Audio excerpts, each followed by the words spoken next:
ناظرین، شام میں بشار الاسد کی حکومت کے خاتمے کے بعد دمشق میں واقع فوجی جیل سے ہزاروں قیدیوں کو رہا کر دیا گیا، مگر شام میں موجود بشار الاسد کے مشہور زمانہ عقوبت خانے سیدنایہ جیل کی خوفناک داستانوں نے لوگوں کے ذہنوں میں بشار الاسد حکومت کے ایک ایسے المناک پہلو کو اجاگر کیا ہے جو آج تک خفیہ تھا۔ آج کی ویڈیو میں ہمارا موضوع شام کی یہی بدنامہ زمانہ جیل سیدنایہ جیل اور اس میں موجود قیدیوں پر ڈھائے جانے والے انتہائی المناک مظالم ہوں گے۔ ناظرین، سیدنایہ جیل، جسے دمشق سے 30 کلومیٹر شمال میں واقع ایک پہاڑی قصبے سیدنایہ کے میدان کے آغاز میں ایک چھوٹی سی پہاڑی پر سن 1987 میں تعمیر کیا گیا۔ سیدنایہ جیل 1.4 مربع کلومیٹر کے رقبے پر محیط ہے۔ شہر دمشق کے نزدیک ترین واقع یہ جیل دنیا کی سب سے بڑی اور بدنامہ ضمانت جیلوں میں سے ایک مانی جاتی ہے۔ اس جیل میں قیدیوں کو انتہائی سخت حالات میں رکھا جاتا تھا، جہاں قیدیوں نے کئی دہائیوں تک سورج کی روشنی تک نہیں دیکھی اور باہر کی آب و ہوا کو محسوس تک نہیں کیا۔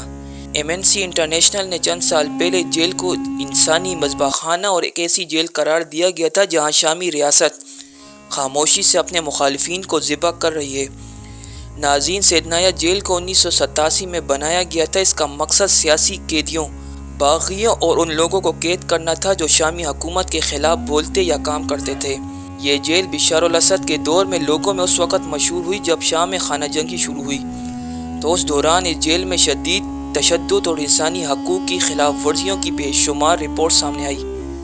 ناظرین، اس جیل میں ہزاروں قیدی رہے، جہاں کئی قیدیوں نے زندگی کے کئی سال گزار دیے۔ بہت سے بغیر مقدمہ چلائے، بغیر کسی قانونی ضابطے کے قید کیے گئے۔ کئی قیدیوں کو طویل عرصے تک بغیر کسی رابطے کے رکھا گیا، جس سے ان کے اہل خانہ تک واقف نہیں تھے کہ ہمارے اپنے کہاں ہیں۔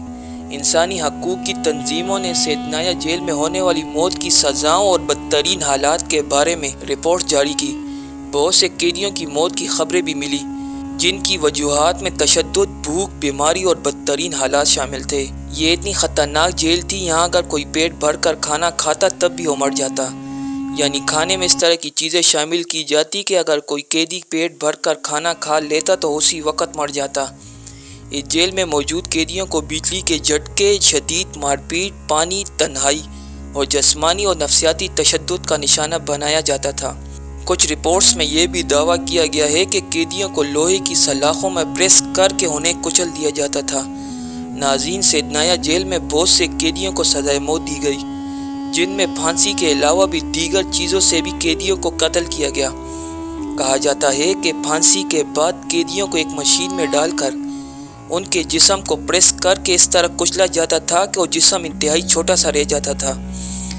سیدنایہ جیل بشار الاسد اور ان کے والد حافظ الاسد کے دور میں ملک کی سب سے زیادہ مضبوط فوجی جیلوں میں سے ایک سمجھی جاتی رہی ہے۔ انسانی حقوق کے کارکنوں کا کہنا ہے کہ یہاں ہونے والی خونریز ہلاکتوں اور تشدد کے تناظر میں جیل کو ریڈ پریزن یعنی سرخ جیل کا لقب دیا گیا۔ ناظرین، بشار الاسد کے دور حکومت میں ہفتے میں 2 بار باقاعدگی سے جیل میں موجود قیدیوں کو پھانسی دی جاتی تھی۔ شام پر باغیوں کے حملے اور بشار الاسد کی حکومت کے خاتمے کے بعد جب باغی اس بدنامہ زمانہ جیل سیدنایہ جیل کے قیدیوں کو بازیاب کروانے پہنچے تو جیل کے مناظر انتہائی ہولناک تھے۔ سیدنایہ جیل میں موجود قیدیوں کے متعلق قیدیوں اور لاپتہ افراد کی ایسوسی ایشن کی جانب سے اس بات کی تصدیق کی گئی ہے کہ سن 2012 سے سن 2022 کے دوران جیل میں 30 سے 35 ہزار کے درمیان قیدیوں کو براہ راست پھانسی دے کر یا تشدد کا نشانہ بنا کر یا طبی دیکھ بھال کی کمی یا فاقہ کشی کی وجہ سے موت کے منہ میں دھکیل دیا گیا۔ سیدنایہ جیل سے رہا ہونے والے قیدیوں میں سے ایک نے خدا کا شکر ادا کرتے ہوئے کہا کہ اب تو ہم دمشق کے وسط میں زندہ اور آزاد ہیں۔ رپورٹس کے مطابق ایک ایسا قیدی بھی سیدنایہ جیل سے رہا کیا گیا جو جس وقت قید ہوا تھا اس وقت اس کی عمر محض صرف 7 سال تھی اور اب بوڑھا ہو کر وہ جیل سے رہا ہوا۔ ایک قیدی نے کہا، میں خدا کی قسم کھا کر کہتا ہوں 54 دیگر لوگوں کے ساتھ میری پھانسی آج کے دن طے کر دی گئی تھی۔ اگر اسد کی حکومت ختم نہ ہوتی تو ہم زندہ نہ ہوتے۔ ناظرین، قیدیوں کی رہائی کے دوران سب سے زیادہ چونکا دینے والا منظر وہ تھا جب ایک 3 سال سے کم عمر کا ننھا بچہ اپنی کوٹری کا دروازہ کھولنے کے بعد باہر نکلا۔ باہر نکلنے کے بعد وہ حیرت سے کھڑا ہو کر یہاں وہاں بس یہ دیکھ رہا تھا کہ آخر یہ سب ہو کیا رہا ہے۔ جیل سے رہائی پانے والے اکثر لوگوں کی ذہنی حالت انتہائی تشویشناک ہے، اور کئی لوگ یہ تک نہیں جانتے کہ حافظ الاسد 20 سال پہلے مر چکا ہے۔ جبکہ باغیوں نے جیل پر حملہ کیا تو وہ سمجھے شاید صدام حسین کی فوج آ گئی ہے۔ ناظرین، رپورٹس کے مطابق ایک اردنی شخص جو 38 سال جیل میں قید رہا، بشار الاسد کے کردار کے خاتمے کے بعد اور اپنے وطن واپس پہنچ گیا۔ اردن کے ایک سرکاری عہدیدار نے کہا کہ یہ خبر اس شخص کے خاندان کے لیے طویل انتظار کے بعد سکون کا باعث بنی، لیکن اس کے واپس آنے تک اس کے خاندان کے کئی افراد مر چکے ہیں۔ اس شخص کا نام اسامہ بشیر حسن الپتینہ بتایا گیا ہے، جو شام میں بے ہوش اور یادداشت کی کمی کا شکار حالت میں پایا گیا تھا۔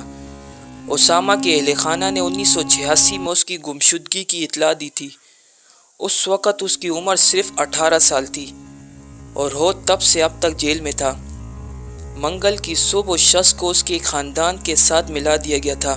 سول سوسائٹی گروپس طویل عرصے سے اسد پر الزام عائد کرتے رہے ہیں کہ وہ گرفتاریوں، تشدد اور جیلوں میں قتل کے ایک ظالمانہ نظام کی سربراہی کر رہے تھے۔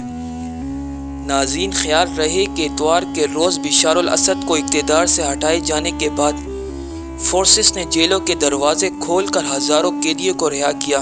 رہا کیے جانے والے قیدیوں میں کئی غیر ملکی تھے، جن میں لبنانی شہری سہیل حمادی بھی شامل ہے، جو 33 سال قید میں ہونے کے بعد پیر کو اپنے وطن واپس پہنچے۔ اردن میں انسانی حقوق کے عرب ادارے نے کہا کہ شام میں اب بھی تقریباً 236 اردنی شہری قید ہیں۔ ناظرین، شام کے مفرور صدر بشار الاسد کی بنائی ہوئی سیدنایہ جیل کے خفیہ تہخانوں کی تلاش اب بھی جاری ہے۔ ریسکیو ٹیمیں اور ماہرین ممکنہ زیر زمین قیدیوں کی موجودگی کا سراغ لگا رہے ہیں۔ ناظرین، اسی امید کے ساتھ آج کی یہ ویڈیو آپ کو ضرور پسند آئی ہوگی۔